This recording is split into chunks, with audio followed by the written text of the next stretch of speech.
ধন, সম্পদ, ঐশ্বর্য। মানুষ হয় নিজের সৌভাগ্যের দ্বারা এগুলো লাভ করে থাকেন বা কর্মের দ্বারা। সৌভাগ্য আসলে কি? গ্রহের দশা, যা প্রত্যেক মুহূর্তে বদলাতে থাকে।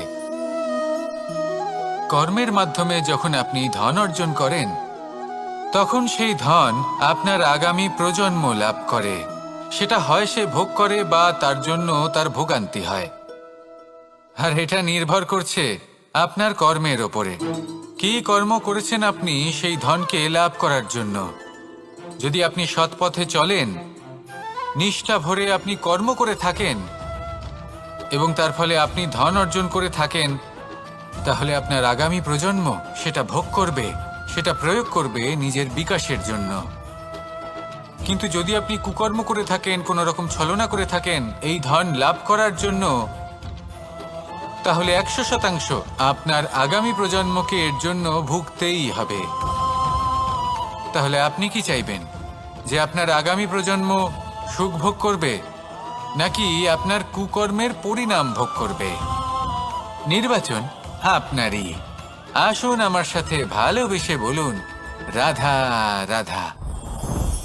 লোভ আপনার অন্তরের আরো একটা শত্রু। দেখতে গেলে এটা একটা শব্দ, একটা সংস্কৃত শব্দ। লব ধাতু থেকে উৎপন্ন হয়েছে। এর অর্থ কিছু লাভ করা। কিছু লাভ করা অনুচিত নয়, আরো কিছু লাভ করাও অনুচিত নয়, কিন্তু সব থেকে বেশি আমিই লাভ করব, আমি আরো চাই, আরো বেশি চাই, আরো বেশি পেতে চাই। এটাই হলো লোভ। আর এই লোভ যখন গ্রাস করে, তখন আপনি যা পেতে চান, সে ধনই হোক বা মানই হোক, তা অর্জন করার জন্য মানুষ যে কোনো স্তরে পৌঁছে যেতে পারে। যদি মানুষ ধন অর্জন করতে চান, তাহলে তার জন্য তারা অধর্মের পথেও চলতে পারেন। যদি সম্মান অর্জন করতে চান, তাহলে অন্য মানুষকে ছোটও করতে পারেন। শেষ পর্যন্ত আপনার এটা মনে হতে পারে যে যদি একটু অল্পই প্রাপ্ত করতাম, কিন্তু ভালোবেসে প্রাপ্ত করতাম, এই জীবন আরো অনেক বেশি সুখী হতো। লোভ আপনার জীবনে, আপনার মনে কখন যে প্রবেশ করবে সেটা আপনি জানতেও পারবেন না। তাই এটা চিনতে শিখুন আর তৎক্ষণাৎ জীবন থেকে বাইরে ফেলে দিন। যা কিছু লাভ করতে চান তা ভালোবেসে লাভ করুন, আর সেই ভালোবাসার সাথেই বলুন, রাধা রাধা। জীবনে ক্ষমা চাওয়া তাও কিছুটা সহজ, ক্ষমা করতে পারা অত্যন্ত কঠিন। ক্ষমা 2 অক্ষরের এই শব্দ হতে পারে, কিন্তু অত্যন্ত বড় এই শব্দ, অত্যন্ত গুরুত্বপূর্ণ এই শব্দ। কখনো কখনো অন্য কাউকে ক্ষমা করে দেওয়া তাও কিছুটা সহজ কাজ, কিন্তু নিজেকে ক্ষমা করতে পারা অত্যন্ত কঠিন হয়ে দাঁড়ায়। অতীতে যদি আমাদের এমন কোনো ভুল হয় যে কারণে আমরা নিজেকে ক্ষমা করতে পারি না, অনেক সময় এমন কিছু ভুল করে বসি যে বিষয় শুধু আমরাই জানি, কিন্তু আমরা নিজেকে ক্ষমাই করতে পারি না, আর আমাদের বিকাশ সেখানেই স্তব্ধ হয়ে যায়। কারণ যদি আপনি ক্ষমা করতে না শেখেন, নিজেকে ক্ষমা যদি না করতে পারেন, তাহলে তা আপনার জীবনের সব থেকে বড় বাধা হয়ে দাঁড়াবে। সেই জন্য জীবনে অবশ্যই শিখুন যে কিভাবে নিজেকে ক্ষমা করতে হয়, আর শিখুন যে আগের করা ভুল আবার কি করে না করা যেতে পারে। এই মন হালকা হবে আর প্রসন্ন হয়ে বলবে, রাধা রাধা। এই সংসারে যখনই কোনো সমস্যা আসে, তখন আমরা আমাদের সব থেকে বড় সম্বলের কাছে আশ্রয় খুঁজি, তা হলো আমাদের বিশ্বাস। এবার প্রশ্ন হলো এটাই যে এই বিশ্বাস কার উপর করা যেতে পারে? পরিবারের উপর, বন্ধুর উপর, নাকি তাদের উপর বিশ্বাস করা উচিত যাদেরকে আমরা কখনো সঙ্গ দিয়েছি? দেখুন, এই সংসারে বিপদের সম্মুখীন হলে কে আপনাকে সাহায্য করবে সেটা নির্বাচন করা আপনার হাতে নেই। সেটা সেই সকল ব্যক্তির উপর নির্ভরশীল যে তারা আপনাকে সাহায্য করবে নাকি করবে না। অর্থাৎ যখনই কোনো বিপদ আসে, সর্বপ্রথম তার সম্মুখীন আমাদের নিজেকেই হতে হয়, আর তার জন্য প্রস্তুত থাকা প্রয়োজনীয়। সেই শক্তি, সেই সাহস অর্জন করা প্রয়োজনীয়। দেখুন, যখনই অন্ধকার আসে, তখন সবার আগে কে আপনাকে ত্যাগ করে চলে যায়? আপনার নিজেরই ছায়া। এই অন্ধকারের সম্মুখীন হতে হয় অন্তরের প্রদীপের দ্বারা, অন্তরের আত্মা দ্বারা। তবেই আপনি অন্ধকারের ওপর জয়লাভ করতে পারবেন। সেই জন্য যে বিপদই আসুক না কেন, নিজেকে তার জন্য প্রস্তুত রাখা উচিত। সেই সাহস নিয়ে আসুন। এমন কোনো বিপদ নেই যা আপনাকে ভেঙে দিতে পারে। আসুন আমার সাথে ভালোবেসে বলুন, রাধা রাধা। মানুষ সবসময় চায় যে তার জীবনে যেন কখনো কোনো সমস্যাই না আসে। সে চায় তার জীবন যেন শুধুমাত্র শান্তি এবং সুখের দ্বারা পূর্ণ থাকে। কিন্তু এই চাহিদা অনুচিত কিছু নয়। আমরা সবাই এটাই চাই যে জীবনে সুখ থাক, শান্তি থাক। কিন্তু এই কথা সবসময় মনে রাখবেন, যে সূর্য উদিত হন সংসারকে প্রকাশমান করেন, দুপুরবেলায় সংসারকে রৌদ্র প্রদান করেন, সন্ধেবেলায় তাকেও অস্ত যেতে হয়। এবার আমাদের জীবন চক্র কিছুটা এরকমই। কোনো কিছুই চিরকাল একরকম থাকে না। কখনো এই নদীকে দেখুন যা বয়ে চলেছে।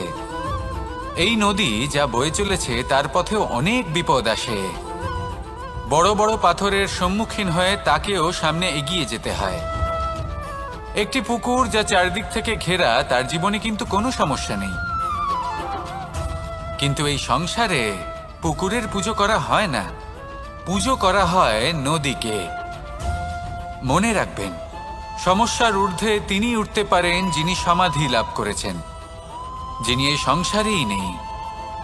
যিনি এই সংসারে আছেন এবং জীবিত আছেন, তার জীবনের সমস্যা হলো শ্বাসবায়ুর মতোই গুরুত্বপূর্ণ। আসুন আমার সাথে ভালোবেসে বলুন, রাধা রাধা। আজ আমি আপনাকে একটা ছোট্ট কাহিনী শোনাবো। একবার আমি, রাধা আর দাদা, আমরা তিনজনে মিলে লুকিয়ে একটা উপবনে গেলাম আম পেড়ে খেতে। অনেক পরিশ্রম করে আমরা ওখানে পৌঁছলাম আর আমরা আশ্চর্যচকিত হয়ে গেলাম এটা দেখে যে এবার তো আম পাকেইনি। এবার দাদা কি করলেন, একটা আম পাড়লেন আর সেটা চাখলেন, আর উনি নিরাশ হয়ে পড়লেন। উনি বললেন যে এটা তো খুবই টক। তারপর রাধা একটা আম পাড়লো আর সেটা চেখে দেখলো, আর রাধা উৎসাহিত হয়ে পড়ল। আমি রাধাকে জিজ্ঞেস করলাম, কি হয়েছে, তুমি এত উৎসাহিত কেন? তখন রাধা বলল যে এবার এত বেশি টক আম হয়েছে যে এগুলো দিয়ে আমরা আচার বানাবো। তাহলে দাদা ওখান থেকে বেরিয়ে গেলেন নিরাশ হয়ে এবং খালি হাতে। রাধাও ওখান থেকে বেরিয়ে গেল কিন্তু উৎসাহিত হয়ে, আর অনেকগুলো কাঁচা আম সাথে নিয়ে। এর থেকে আমরা কি শিক্ষা পেতে পারি? যে প্রত্যেকটা স্থানে এমন কিছু রয়েছে যেখান থেকে আমরা কিছু একটা শিক্ষা লাভ করতে পারি, যা আমাদেরকে বিকাশের পথে নিয়ে যেতে পারে।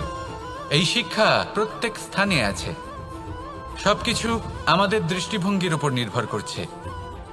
যখনই আমাদের জীবনে, আমাদের সম্পর্কে কোনো সমস্যা, কোনো বিপদ আসে, তখন বেশিরভাগ মানুষ সেই বিষয় নিয়ে দুঃখী হয়ে পড়েন। আর কিছু মানুষ এমনও থাকেন যারা শেষ পর্যন্ত তার সমাধান করেন, বিপদকে পরাজিত করেন, সম্পর্কগুলিকে আবার জুড়ে দেন। যদি আপনি সুখের খোঁজ করেন তাহলে আপনি সুখ অবশ্যই পাবেন, প্রসন্নতা অবশ্যই পাবেন। যদি আপনি দুঃখ খোঁজেন তাহলে দুঃখ অবশ্যই পাবেন। এবার আপনি কি খুঁজতে চান, সেই চয়ন আপনারই। আসুন আর আমার সাথে ভালোবেসে বলুন, রাধা রাধা। কখনো কোনো প্রজাপতিকে উড়তে দেখেছেন?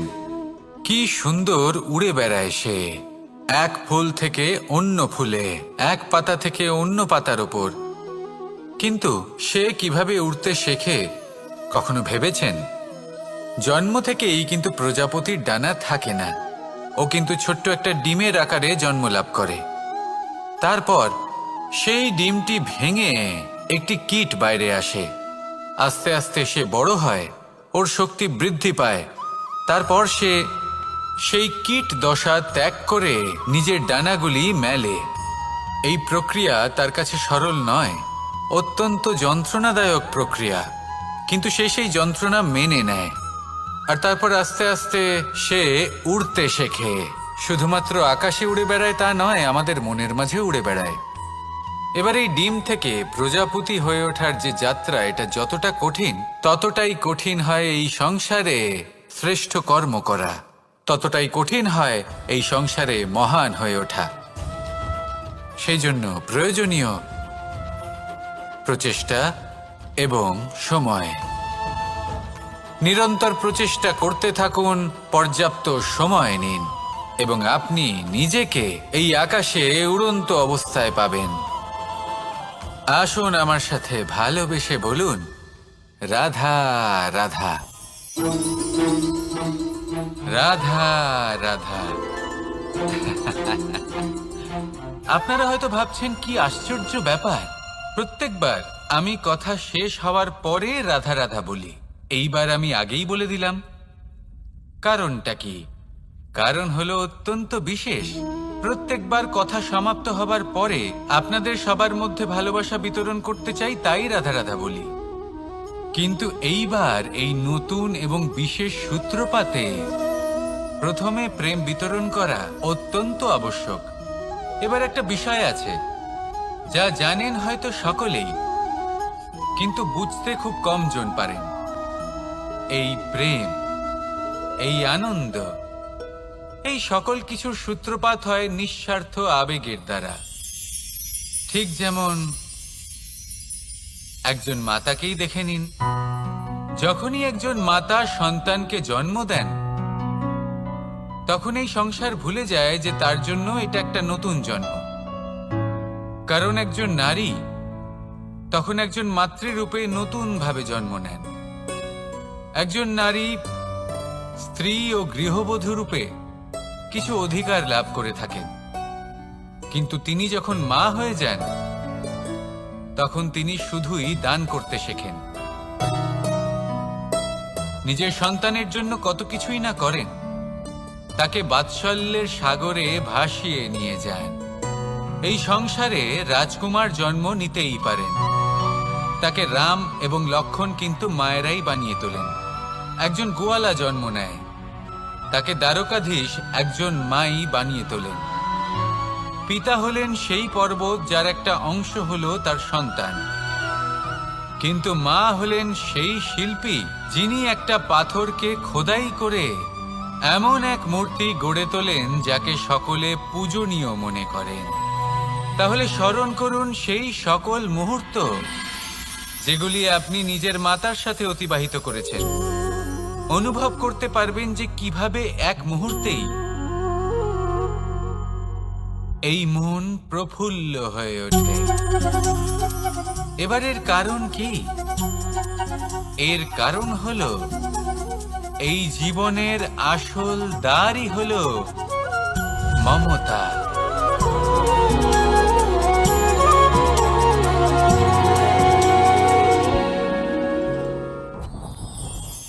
যত শক্তিশালী এই মন, তত শক্তিশালী এই শরীরও। এই যে আমাদের শরীর, এটা আসলে কি? এ হলো একটা রথের মতো। আর একটা রথ ততক্ষণ চলতে পারবে না যতক্ষণ না তাকে কোনো সারথি চালাবে। এই মন হলো শরীরের সারথি। এবার ভাবুন, যদি এই সারথি শক্তিহীন হয়, দুর্বল হয়, তাহলে এই রথের কি হবে? এটা উচিত পথে চলতে পারবে না, উচিত গতিতে চলতে পারবে না, মন মতো স্থানে এটা পৌঁছতেও পারবে না। সেই জন্য মনের শক্তি অত্যন্ত প্রয়োজনীয়। এবার মনের শক্তি আমরা কোথা থেকে লাভ করি? দৃঢ়তার শক্তি থেকে। এবার এই শক্তি আমরা কিভাবে বাড়াতে পারি? আমরা প্রতিদিন কিছু নতুন স্থির করি, কিছু ছোট কিছু বড়। আর যেই আমরা নতুন কিছু পূর্ণ করি, আমাদের মনের শক্তি বেড়ে যায়। আর যদি পূর্ণ না করতে পারি, মনের শক্তি কমে যায়। একটা দেওয়ালের মতো ছোট ছোট ছোট ছোট শিলা আমরা একটার পর একটা স্থাপন করে একটা দেওয়াল তৈরি করি।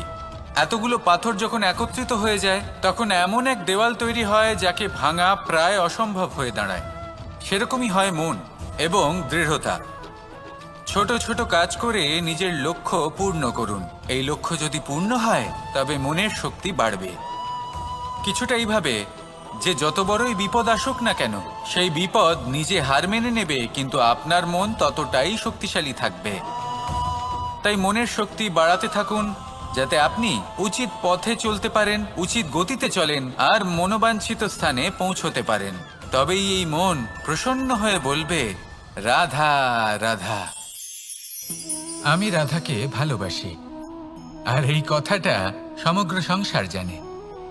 আর সময় অন্তরে লীলার দ্বারা, বিভিন্ন ঘটনা দ্বারা, কর্মের দ্বারা আমি নিজের এই ভালোবাসা রাধার সামনে প্রকাশ করি। এবার আপনি বলবেন এসবের কি প্রয়োজন? রাধা কি এই কথা জানে না যে কৃষ্ণ তাকে কতটা ভালোবাসে? অবশ্যই জানে, কিন্তু এই যে ভালোবাসা, তা মনে রেখে দেওয়ার জন্য নয়, তা প্রকাশ করার জন্য। আর বারংবার এই ভালোবাসাকে প্রকাশ করা উচিত, উচিত সময় এবং উচিত সুযোগ দেখে। কিরকম? এবার যদি আপনি প্রেমীর সাথে কোনো উৎসবে থাকেন, তাহলে তার সাথে নৃত্য সঙ্গীত করুন। যদি ভিড়ের মাঝে থাকেন, তখন প্রেমীকে সম্মান করুন, একান্তে প্রসাধন করুন। দুঃখের সময় তার হাত ধরে থাকুন, সুখের সময় আলিঙ্গন করে রাখুন। এই প্রেম যত প্রকাশ করবেন, ততই এই প্রেমের বৃদ্ধি হবে। এই প্রেম আরো বেশি গভীর হবে, অটুট হবে। তাই এই প্রেমকে মনে নয়, আপনার জীবনে স্থান দিন। মন খুলে প্রকাশ করুন আর আমার সাথে ভালোবেসে বলুন, রাধা রাধা। মুঠো হাতের শক্তি বেশি, মুঠো খুললেই তা দুর্বল। তা এমন কি থাকা উচিত এই বন্ধ মুঠোয় যা লাখের সমান? মানসিকতা এবং স্বপ্ন। মানুষ জন্মগ্রহণ করে, তার মানসিকতা সময়ের সাথে উন্নত হয়। মানসিকতা অনুযায়ী সে স্বপ্ন দেখে, আর সেই স্বপ্ন সার্থক করতে সে পরিশ্রম করতে থাকে। কিন্তু খুব গুরুত্বপূর্ণ একটা কথা আছে যা আপনার মনে রাখা উচিত। আপনার এই মানসিকতা, আপনার এই স্বপ্ন, তা যেন আপনার নিয়ন্ত্রণে থাকে। আপনার বন্ধ মুঠোয় যেন এর লাগাম থাকে, আপনি যেন এর প্রভু হন। যদি তা হয়, তবেই আপনি লাভবান হবেন। যদি এরা আপনাকে নিয়ন্ত্রণ করতে থাকে, যদি আপনার মুঠো খুলে যায়, না পথ আপনার নিয়ন্ত্রণে থাকবে, না মানসিকতা থাকবে, না স্বপ্ন নিয়ন্ত্রণে থাকবে। আর যদি তাই হয়, তাহলে আপনি আপনার ভবিষ্যৎ নষ্ট করে ফেলবেন। তাই নিয়ন্ত্রণ করতে শিখুন নিজের বিচার বুদ্ধি, নিজের মানসিকতা, নিজের স্বপ্নকে। নিজের এই স্বপ্ন পূরণ করুন আর আমার সাথে ভালোবেসে বলুন, রাধা রাধা। আমার কাছে যশোদা মা যেমন, আমার কাছে দেবকী মা যেমন, আমার কাছে ঠিক তেমনই হলেন গোমাতা। এবার ভেবে দেখার বিষয় হলো এটা যে এই সংসারে অসংখ্য প্রাণী আছে। একজন গাইকে একজন মায়ের মর্যাদা কেন দেওয়া হয়? তাহলে এর অনেকগুলো কারণ আছে। এই গাই অর্থাৎ গোমাতা, এনারা হলেন অত্যন্ত শান্ত, শান্তি প্রিয়, কখনো কারোর কোনো ক্ষতি করতেই পারেন না। গোমাতা যে দুধ নিজের বাছুরকে পান করান, সেই দুধই আমাদেরও দেন। সেই দুধ পান করে আমরা শক্তি লাভ করি। এই দুধ থেকে আমরা মাখন, ঘি, পায়েস, এইসব সুস্বাদু খাবার লাভ করি। গোমাতার গোবর আমাদের জ্বালানি হিসেবে সাহায্য করে, যার ফলে খুব কম সংখ্যক কাঠ ব্যবহার করা যায় এবং বেশিরভাগ জঙ্গল সুরক্ষিত থাকে। গোমাতার গোমূত্র, সেটাও আমাদের কাছে লাভজনক। এর দ্বারা আমরা অনেক রোগ থেকে মুক্তি লাভ করতে পারি। গোমাতা যখন একটি বাছুরকে জন্ম দেন, তখন সেই বড় হয়ে আমাদের ক্ষেত কর্ষণ করে। সেই জন্য গাইকেও জীবনে মায়ের মর্যাদা দেবেন। যতটা সম্ভব তাকে সেবা করুন এবং ভালোবেসে তাকে পালন করুন। এই মন নিজে থেকেই প্রসন্ন হয়ে বলবে, রাধা রাধা। ধন, সম্পদ, ঐশ্বর্য, মানুষ হয় নিজের সৌভাগ্যের দ্বারা এগুলো লাভ করে থাকেন বা কর্মের দ্বারা। সৌভাগ্য আসলে কি? গ্রহের দশা, যা প্রত্যেক মুহূর্তে বদলাতে থাকে। কর্মের মাধ্যমে যখন আপনি ধন অর্জন করেন, তখন সেই ধন আপনার আগামী প্রজন্ম লাভ করে। সেটা হয় সে ভোগ করে বা তার জন্য তার ভোগান্তি হয়। আর এটা নির্ভর করছে আপনার কর্মের ওপরে। কি কর্ম করেছেন আপনি সেই ধনকে লাভ করার জন্য? যদি আপনি সৎ পথে চলেন, নিষ্ঠা ভরে আপনি কর্ম করে থাকেন এবং তার ফলে আপনি ধন অর্জন করে থাকেন, তাহলে আপনার আগামী প্রজন্ম সেটা ভোগ করবে, সেটা প্রয়োগ করবে নিজের বিকাশের জন্য।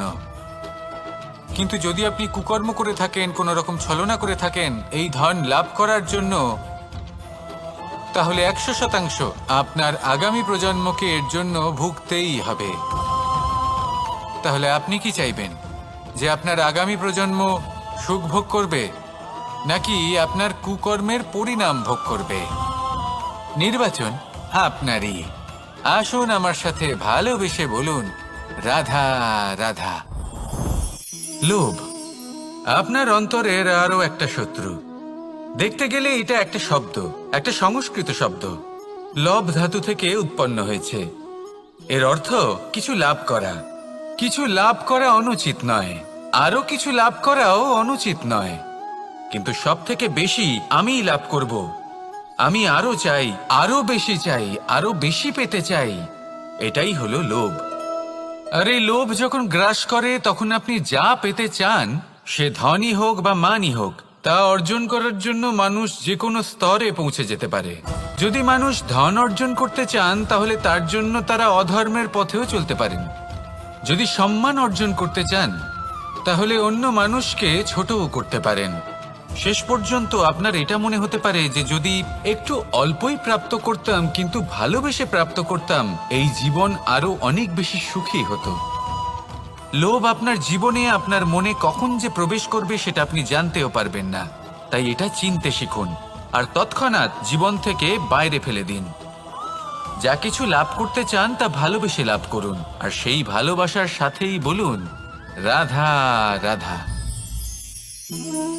জীবনে ক্ষমা চাওয়া তাও কিছুটা সহজ, ক্ষমা করতে পারা অত্যন্ত কঠিন।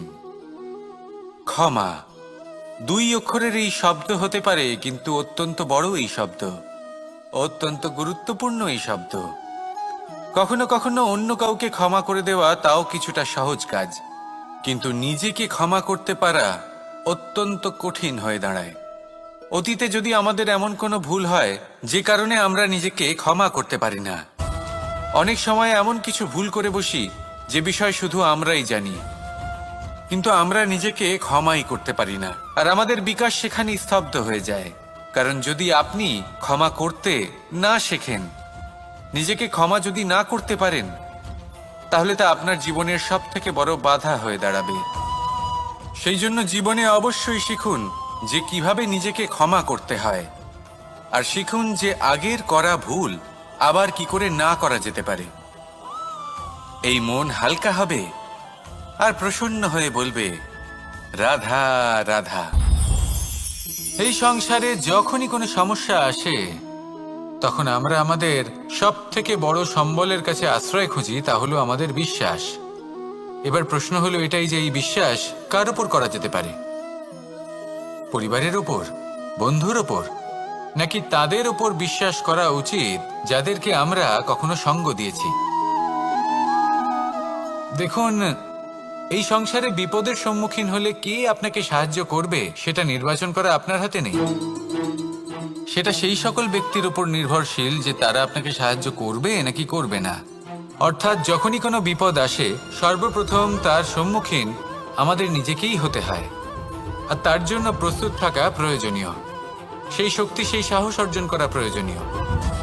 দেখুন, যখনই অন্ধকার আসে তখন সবার আগে কে আপনাকে ত্যাগ করে চলে যায়? আপনার নিজেরই ছায়া। এই অন্ধকারের সম্মুখীন হতে হয় অন্তরের প্রদীপের দ্বারা, অন্তরের আত্মা দ্বারা। তবেই আপনি অন্ধকারের ওপর জয়লাভ করতে পারবেন। সেই জন্য যে বিপদই আসুক না কেন, নিজেকে তার জন্য প্রস্তুত রাখা উচিত। সেই সাহস নিয়ে আসুন। এমন কোনো বিপদ নেই যে আপনাকে ভেঙে দিতে পারে। আসুন আমার সাথে ভালোবেসে বলুন, রাধা রাধা। মানুষ সবসময় চায় যে তার জীবনে যেন কখনো কোনো সমস্যাই না আসে। সে চায় তার জীবন যেন শুধুমাত্র শান্তি এবং সুখের দ্বারা পূর্ণ থাকে। কিন্তু এই চাহিদা অনুচিত কিছু নয়। আমরা সবাই এটাই চাই যে জীবনে সুখ থাক, শান্তি থাক। কিন্তু এই কথা সবসময় মনে রাখবেন, যে সূর্য উদিত হন সংসারকে প্রকাশমান করেন, দুপুরবেলায় সংসারকে রৌদ্র প্রদান করেন, সন্ধেবেলায় তাকেও অস্ত যেতে হয়। এবার আমাদের জীবন চক্র কিছুটা এরকমই। কোনো কিছুই চিরকাল একরকম থাকে না।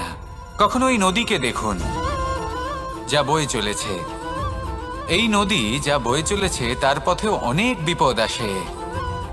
বড় বড় পাথরের সম্মুখীন হয়ে তাকেও সামনে এগিয়ে যেতে হয়। একটি পুকুর যা চারদিক থেকে ঘেরা, তার জীবনে কিন্তু কোনো সমস্যা নেই। কিন্তু এই সংসারে পুকুরের পুজো করা হয় না, পুজো করা হয় নদীকে। মনে রাখবেন, সমস্যার ঊর্ধ্বে তিনি উঠতে পারেন যিনি সমাধি লাভ করেছেন, যিনি এই সংসারেই নেই। যিনি এই সংসারে আছেন এবং জীবিত আছেন, তার জীবনের সমস্যা হলো শ্বাসবায়ুর মতোই গুরুত্বপূর্ণ। আসুন আমার সাথে ভালোবেসে বলুন, রাধা রাধা। আজ আমি আপনাকে একটা ছোট্ট কাহিনী শোনাবো। একবার আমি, রাধা আর দাদা, আমরা তিনজনে মিলে লুকিয়ে একটা উপবনে গেলাম আম পেড়ে খেতে। অনেক পরিশ্রম করে আমরা ওখানে পৌঁছলাম আর আমরা আশ্চর্যচকিত হয়ে গেলাম এটা দেখে যে এবার তো আম পাকেইনি। এবার দাদা কি করলেন, একটা আম পাড়লেন আর সেটা চাখলেন, আর উনি নিরাশ হয়ে পড়লেন। উনি বললেন যে এটা তো খুবই টক। তারপর রাধা একটা আম পাড়লো আর সেটা চেখে দেখল, আর রাধা উৎসাহিত হয়ে পড়ল। আমি রাধাকে জিজ্ঞেস করলাম, কি হয়েছে, তুমি এত উৎসাহিত কেন? তখন রাধা বলল যে এবার এত বেশি টক আম হয়েছে যে এগুলো দিয়ে আমরা আচার বানাবো। তাহলে দাদা ওখান থেকে বেরিয়ে গেলেন নিরাশ হয়ে এবং খালি হাতে। রাধাও ওখান থেকে বেরিয়ে গেল কিন্তু উৎসাহিত হয়ে, আর অনেকগুলো কাঁচা আম সাথে নিয়ে। এর থেকে আমরা কি শিক্ষা পেতে পারি? যে প্রত্যেকটা স্থানে এমন কিছু রয়েছে যেখান থেকে আমরা কিছু একটা শিক্ষা লাভ করতে পারি, যা আমাদেরকে বিকাশের পথে নিয়ে যেতে পারে। এই শিক্ষা প্রত্যেক স্থানে আছে। সবকিছু আমাদের দৃষ্টিভঙ্গির উপর নির্ভর করছে। যখনই আমাদের জীবনে, আমাদের সম্পর্কে কোনো সমস্যা, কোনো বিপদ আসে, তখন বেশিরভাগ মানুষ সেই বিষয় নিয়ে দুঃখী হয়ে পড়েন। আর কিছু মানুষ এমনও থাকেন যারা শেষ পর্যন্ত তার সমাধান করেন, বিপদকে পরাজিত করেন, সম্পর্কগুলিকে আবার জুড়ে দেন। যদি আপনি সুখের খোঁজ করেন তাহলে আপনি সুখ অবশ্যই পাবেন, প্রসন্নতা অবশ্যই পাবেন। যদি আপনি দুঃখ খোঁজেন তাহলে দুঃখ অবশ্যই পাবেন। এবার আপনি কি খুঁজতে চান, সেই চয়ন আপনারই। আসুন আর আমার সাথে ভালোবেসে বলুন, রাধা রাধা। কখনো কোনো প্রজাপতিকে উড়তে দেখেছেন?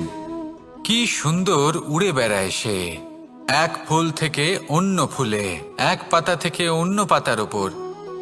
কিন্তু সে কিভাবে উড়তে শেখে কখনো ভেবেছেন? জন্ম থেকেই কিন্তু প্রজাপতির ডানা থাকে না। ও কিন্তু ছোট্ট একটা ডিমের আকারে জন্ম লাভ করে। তারপর সেই ডিমটি ভেঙে একটি কীট বাইরে আসে। আস্তে আস্তে সে বড় হয়, ওর শক্তি বৃদ্ধি পায়। তারপর সে সেই কীট দশা ত্যাগ করে নিজের ডানাগুলি মেলে। এই প্রক্রিয়া তার কাছে সরল নয়, অত্যন্ত যন্ত্রণাদায়ক প্রক্রিয়া, কিন্তু সে সেই যন্ত্রণা মেনে নেয়।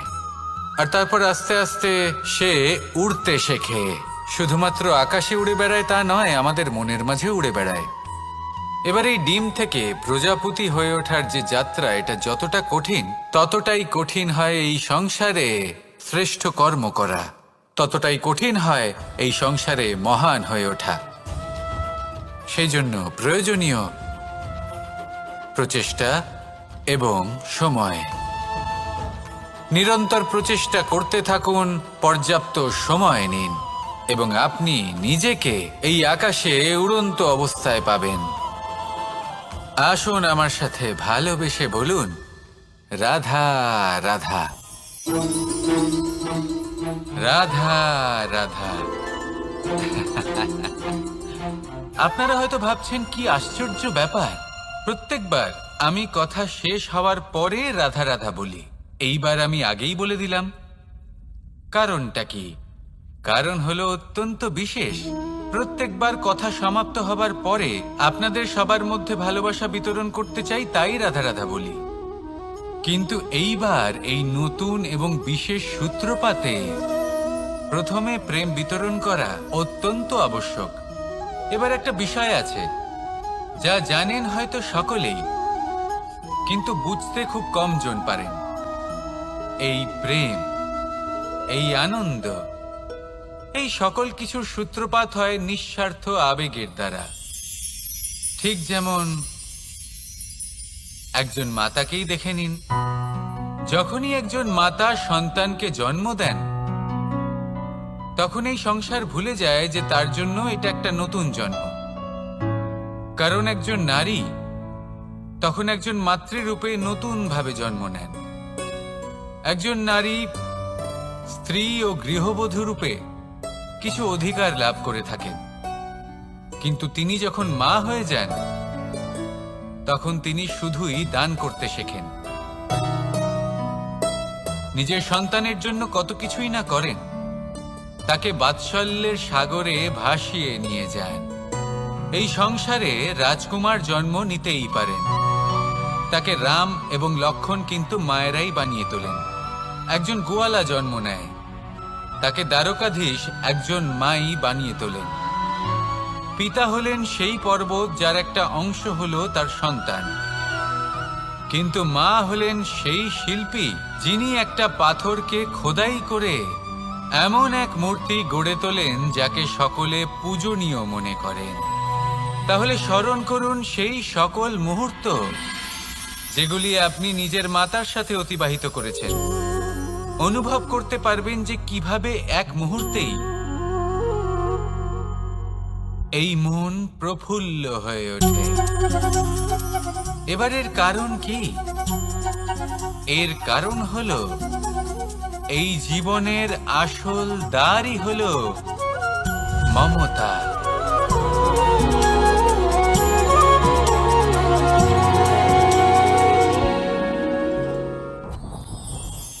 যত শক্তিশালী এই মন, তত শক্তিশালী এই শরীরও। এই যে আমাদের শরীর, এটা আসলে কি? এ হলো একটা রথের মতো। আর একটা রথ ততক্ষণ চলতে পারবে না যতক্ষণ না তাকে কোনো সারথি চালাবে। এই মন হলো শরীরের সারথি। এবার ভাবুন, যদি এই সারথি শক্তিহীন হয়, দুর্বল হয়, তাহলে এই রথের কি হবে?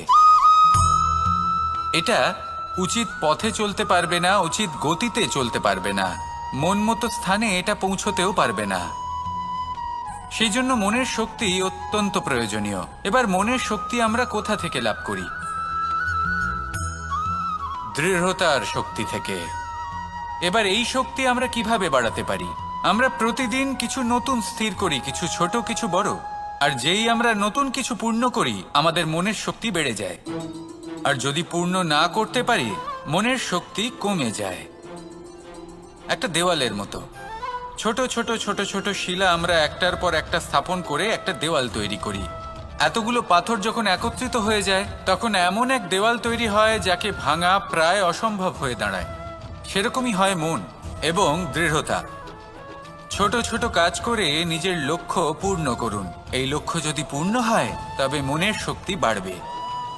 কিছুটা এইভাবে যে যত বড়ই বিপদ আসুক না কেন, সেই বিপদ নিজে হার মেনে নেবে, কিন্তু আপনার মন ততটাই শক্তিশালী থাকবে। তাই মনের শক্তি বাড়াতে থাকুন, যাতে আপনি উচিত পথে চলতে পারেন, উচিত গতিতে চলেন আর মনোবাঞ্ছিত স্থানে পৌঁছতে পারেন। তবেই এই মন প্রসন্ন হয়ে বলবে, রাধা রাধা। আমি রাধাকে ভালোবাসি। আর এই কথাটা সমগ্র সংসার জানে। আর সময় অন্তরে লীলার দ্বারা, বিভিন্ন ঘটনা দ্বারা, কর্মের দ্বারা আমি নিজের এই ভালোবাসা রাধার সামনে প্রকাশ করি। এবার আপনি বলবেন, এসবের কি প্রয়োজন?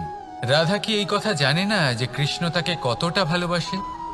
অবশ্যই জানে, কিন্তু এই যে ভালোবাসা, তা মনে রেখে দেওয়ার জন্য নয়, তা প্রকাশ করার জন্য। আর বারংবার এই ভালোবাসাকে প্রকাশ করা উচিত, উচিত সময় এবং উচিত সুযোগ দেখে। কিরকম? এবার যদি আপনি প্রেমীর সাথে কোনো উৎসবে থাকেন, তাহলে তার সাথে নৃত্য সঙ্গীত করুন। যদি ভিড়ের মাঝে থাকেন, তখন প্রেমীকে সম্মান করুন, একান্তে প্রসাধন করুন। দুঃখের সময় তার হাত ধরে থাকুন, সুখের সময় আলিঙ্গন করে রাখুন। এই প্রেম যত প্রকাশ করবেন, ততই এই প্রেমের বৃদ্ধি হবে। এই প্রেম আরো বেশি গভীর হবে, অটুট হবে। তাই এই প্রেমকে মনে নয়, আপনার জীবনে স্থান দিন। মন খুলে প্রকাশ করুন আর আমার সাথে ভালোবেসে বলুন, রাধা রাধা। মুঠো হাতের শক্তি বেশি, মুঠো খুললেই তা দুর্বল। তা এমন কি থাকা উচিত এই বন্ধ মুঠোয় যা লাখের সমান? মানসিকতা এবং স্বপ্ন। মানুষ জন্মগ্রহণ করে, তার মানসিকতা সময়ের সাথে উন্নত হয়। মানসিকতা অনুযায়ী সে স্বপ্ন দেখে, আর সেই স্বপ্ন সার্থক করতে সে পরিশ্রম করতে থাকে। কিন্তু খুব গুরুত্বপূর্ণ একটা কথা আছে যা আপনার মনে রাখা উচিত। আপনার এই মানসিকতা, আপনার এই স্বপ্ন, তা যেন আপনার নিয়ন্ত্রণে থাকে। আপনার বন্ধ মুঠোয় যেন এর লাগাম থাকে, আপনি যেন এর প্রভু হন। যদি তা হয় তবেই আপনি লাভবান হবেন। যদি এরা আপনাকে নিয়ন্ত্রণ করতে থাকে, যদি আপনার মুঠো খুলে যায়, না পথ আপনার নিয়ন্ত্রণে থাকবে, না মানসিকতা থাকবে, না স্বপ্ন নিয়ন্ত্রণে থাকবে। আর যদি তাই হয় তাহলে আপনি আপনার ভবিষ্যৎ নষ্ট করে ফেলবেন। তাই নিয়ন্ত্রণ করতে শিখুন নিজের বিচার বুদ্ধি, নিজের মানসিকতা, নিজের স্বপ্নকে। নিজের এই স্বপ্ন পূরণ করুন আর আমার সাথে ভালোবেসে বলুন, রাধা রাধা।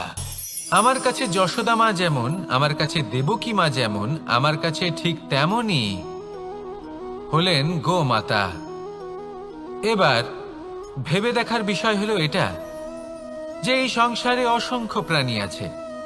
একজন গাইকে একজন মায়ের মর্যাদা কেন দেওয়া হয়? তাহলে এর অনেকগুলো কারণ আছে। এই গাই অর্থাৎ গোমাতা, এনারা হলেন অত্যন্ত শান্ত, শান্তিপ্রিয়, কখনো কারোর কোনো ক্ষতি করতেই পারেন না। গোমাতা যে দুধ নিজের বাছুরকে পান করান সেই দুধই আমাদেরও দেন। সেই দুধ পান করে আমরা শক্তি লাভ করি। এই দুধ থেকে আমরা মাখন, ঘি, পায়েস, এইসব সুস্বাদু খাবার লাভ করি। গোমাতার গোবর আমাদের জ্বালানি হিসেবে সাহায্য করে, যার ফলে খুব কম সংখ্যক কাঠ ব্যবহার করা যায় এবং বেশিরভাগ জঙ্গল সুরক্ষিত থাকে। গোমাতার গোমূত্র, সেটাও আমাদের কাছে লাভজনক। এর দ্বারা আমরা অনেক রোগ থেকে মুক্তি লাভ করতে পারি। গোমাতা যখন একটি বাছুরকে জন্ম দেন তখন সেই বড় হয়ে আমাদের ক্ষেত কর্ষণ করে। সেই জন্য গাইকেও জীবনে মায়ের মর্যাদা দেবেন।